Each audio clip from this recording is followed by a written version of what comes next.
Morning Rush on 98.7 Kiss Country. 7:38. I love this time of the week when we get a chance to sit down, especially on a gorgeous day.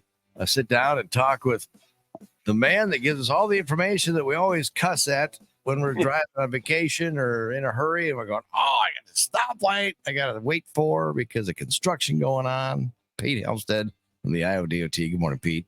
Morning, Jane. Welcome to the Midwest. Right. Where we're always waving one finger at a time. There you go. Yep. It's that time of year and we're after the 4th, so everybody's pushing it hard. I know. The sad thing is this is like the halfway point. It seems like about 3 weeks ago was the official start of summer, and now we're halfway through summer already. Yeah, it's crazy. I think we all say this as we get older, but you hear our parents talk about how fast time goes the older you get, and you're like, yeah, whatever. Man, they were right. It's funny how mom and dad, after you get to a certain age, you go, man, they were right. I hate to admit it. Yeah, they nailed it. Yeah. But they were wrong, though. Knee high by the 4th of July. It ain't knee high. That corn ain't knee high anymore. It's got to be higher than that. It's like head high. Yeah, exactly. Yep, the different times. I think I've told you before, growing up in North Dakota on the farm, there was no corn up there, and obviously this was in the early to mid 80s, but now with the different hybrids, so North Dakota has a shorter growing season. Right. The different hybrids, man, there's corn everywhere up there. It's just crazy. It's just things do change. Yeah. Have you had sweet corn yet this year? I have not.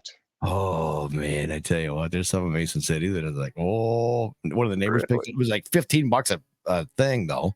Okay. Like, sure. Somebody goes, there's no way it's $15 for a dozen. Yep, it is. Yeah, and it's probably exactly 12 too. It's not 13. No, yeah, they count those out right, boy. They ain't shortchanging on any of those. But Funny. yeah, no, I have not yet, but maybe this week. Yeah. But yeah, we'll see. Yeah. It's that time you can't eat sweet corn if you're visiting the Midwest. You're going, what sweet corn? What, do you eat corn off the cob? Yeah, we do. Yep, and it's good. And but you don't want to get it when it's like in the wintertime or springtime. I don't like it then. That's what my own personal taste. I like it when it's fresh, like coming right out of the field. I got a few farmer friends that have sweet corn. They go, Jay, just come on out and pick it whenever you want to. I'm going, yeah, you got shotguns too. Right. So, I'm going to tell you when I'm going to come out. Dress in camo. Right. Dress as a corn stalk. There you go. Yeah. But what's going on the old road? Are they back to full swing now? Or they been back to full swing? Or what's going on with the road construction? It depends on the project. Depends on the water levels. We'll start at the one that has been affected the most in our area. That's the bridge replacement project on 122 on the west side of Mason City for eastbound traffic. And that one's still shut down. Actually, the report yesterday was that the water is higher this week than it was last week. So it's draining out of somewhere. The contractor's planning to come back in tomorrow and check things out to see if they can get going again. So we really, really need some drier weather for many reasons, but to get moving on that project. So that one, and then the Lansing Bridge project has been shut down for probably about a month now. And I don't see it getting going again until probably late next week at the earliest. And that's if everything goes right. So those two projects have really been affected by the water. But the good news is the Iowa 14 bridge at Roseville between the Marble Rock and Rockford corners is moving along well. We're still on pace to get that one open at the end of October. There's some work that's going to be going on interstate. They're doing some underneath a lot of those bridges. You see the concrete panels, more or less, that are under the bridge on the slope. They're replacing that about 30 miles south of Clear Lake. Then that shouldn't affect traffic. Then they will be going up probably next week and doing the one at the Northwood exit, at the Diamond Joe exit. There may be a lane closure when they do some of the other work up there. That's good. They're going to do a little bit more work on the bridge rail. So that's coming up in the next week or two up there. So just be aware of that in the future. Some of the bridge deck overlays we talked about, we did get the one north of Floyd. That one is opened up. The bridge deck overlay project in Hampton, they got that one opened up. They will be back to do some work there. They've got some work to do underneath the bridge, but guess what? It's too wet right now. So Imagine that yeah, under a exactly. bridge. Under Yeah, a bridge. it's on the back slope, but it's still it's Uh, still wet, muddy and wet. When they do get down there, it may just be a shoulder closure, it may be a lane closure, but it'll just be short term. So be aware of that. We'll know more as we get closer to it. The new project, US 69 north of Leland, just north of the where Iowa 9 turns to the west there. There is a bridge deck overlay with traffic signals that went up yesterday. So it's going to be single lane through there, and that'll be going on till the end of October. And that pretty much wraps it up for updates. Everything else is moving ahead. You know, the bridge projects on 18 between Britt and Duncan are moving ahead.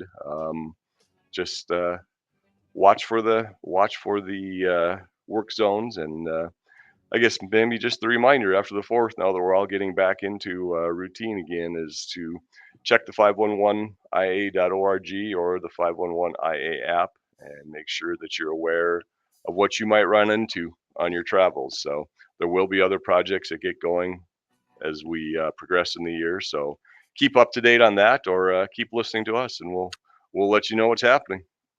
Pete, as much as we talk about this 511.org, like good stuff. Do you think I use it at all when I always forget about it? Yeah. Yeah. Well, that's why I keep trying to remind you. But I know about the ones over in Duncan and Britt because I go Sure. that way. Just went that way this past weekend. So Okay. is there any more construction we got to talk about? No, that pretty much wraps it up, but it Okay. scares me that you want to get done with this so fast. Right. Yeah. Oh, I got the important stuff out of the way. Let's but yeah, so it does smooth. I'm telling you, it's smooth sailing through those areas with the stoplight. Even with the stoplights, are Sure. You don't have to Yep. sit there and wait and go. Boy, I could sure use a cornfield right now. But Right. so it keeps you moving, which is good. Yeah. No, it's like I said, it's something that you got to be aware of, that it's there, and wait your turn and get on your way. Yeah. Well, I know last week Ryan texted in. I caught it after the show. He Okay. was one, and maybe you mentioned something about this already, but we can talk about it again. The Charles City Main Street Bridge, Yes. it's got some damage and stuff, or may have taken some damage from the flood. Are they going to close it when accessing the damage? What do you guys look for? Cracks, more than that, less Sure. than that? What do you look for?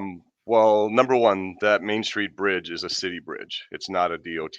Okay. It's not a DOT bridge, but I believe, from what I understand, and the bridges are a different animal. There is so much involved with the bridges as far as technicalities and engineering, and we have obviously a bridge bureau who specializes in that. And from what I understand, they have to go out and inspect it, and a lot will depend on what they find with that inspection. But as far as any specifics, they'd want to check with the city, because that's a city bridge. Okay. All right. A few other comments coming in. Delana was asking about the flashing yellow left turn lane by Coles. Do you know anything about that or not? Flashing yellow left turn lane. I'm guessing it is that's something we've been moving to for the past several years, where if you're in the left turn lane, and you will probably get a green arrow, which means you could go. Right. And then when traffic from the other direction is allowed to go, you will get a flashing yellow arrow, which means if there's an opening, you can go. Right. Gun it. Yeah. So it's just a new, more effective way to allow traffic to make the left turns, for them to know that, yeah, when there's a gap, you can go, but you do not have the right of way right now. The traffic moving the other direction does. Roundabout's coming soon. I wouldn't say soon, but Chris was wondering, he may have caught it. How about Highway 9 and Osage? You kind of covered that a little bit, didn't you? Highway 9 and Osage, if they're talking about the railroad crossing, that is done and that is opened up. We are doing a project in Osage on Highway 9, some reconstruction on the west edge of town, but then more resurfacing through the majority of the town, and that's next year's project. So that will get going next spring. Okay, sounds good. There you go, Chris. Pay attention next time. Okay. I hope you know Chris. Yeah, I know. He was a big listener, but we'll see about after today. Yeah, exactly.